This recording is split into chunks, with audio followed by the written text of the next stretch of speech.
ఈ రోజు ఎంత దరిద్రంగా తయారైందంటే వీళ్ళు అమరావతి భూముల్ని అమ్మకం పెట్టేశారు, వైజాగ్ భూముల్ని అమ్మకం పెట్టేశారు, టూరిజం హోటళ్ల అమ్మకానికి, రోడ్ల అమ్మకానికి పెట్టేశారు, ఆఖరికి మెడికల్ కాలేజీలను కూడా అమ్మకానికి పెట్టేశారంటే వీళ్ళు ఎంత దిగజారిపోయారో ఒకసారి అర్థం చేసుకోండి. నాకు సీనియారిటీ ఉంది, విజన్ ఉంది, నేను సంపద సృష్టిస్తా అన్నాడు. రాష్ట్ర సంపదని దోచుకుంటూ సొంత సంపద సృష్టించుకుంటున్నారు తప్ప ఈరోజు మీరు ఎక్కడ రాష్ట్ర ప్రజల కోసం సంపద సృష్టిస్తున్నారు? ప్రభుత్వం మీ చేతిలో ఉంది, ఏమైనా చేయొచ్చని మీ ఇష్టానికి చేస్తున్నారు తప్ప ప్రజలకు ఉపయోగపడే ఒక కార్యక్రమమైనా చేస్తున్నారా? ఇవన్నీ అమ్మాల్సిన అవసరం ఎందుకు వచ్చింది?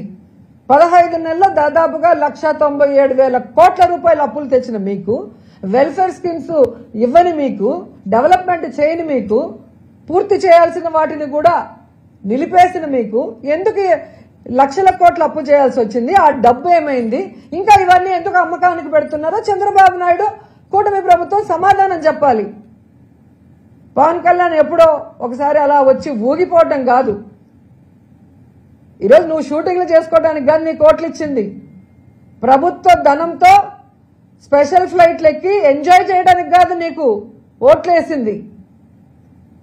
కూటమి ప్రభుత్వంలో ఉన్నప్పుడు చంద్రబాబు నాయుడు ప్రభుత్వం తప్పు చేస్తే నిలదీయాలి, సరిదిద్దాలి అండ్ సక్రమంగా ప్రజలకి మంచి చేసే విధంగా నువ్వు నడుచుకోవాలి.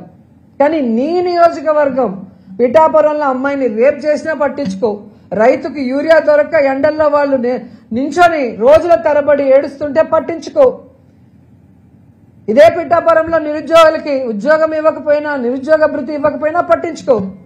నీ ప్యాకేజ్ కరెక్ట్ గా నీకు ఇస్తే చాలు. ఒక హెలికాప్టర్ కొనిచ్చేశాడు, ఇంకా ఎక్కి తిరుక్కుంటూ ఉంటున్నావు.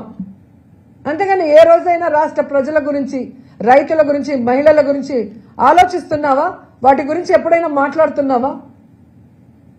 ఈ 17 మెడికల్ కాలేజీల అమ్మకానికి పెడితే కనీసం బుర్రున్న ఎవరైనా కూడా దానికి మద్దతు తెలుపుతారా?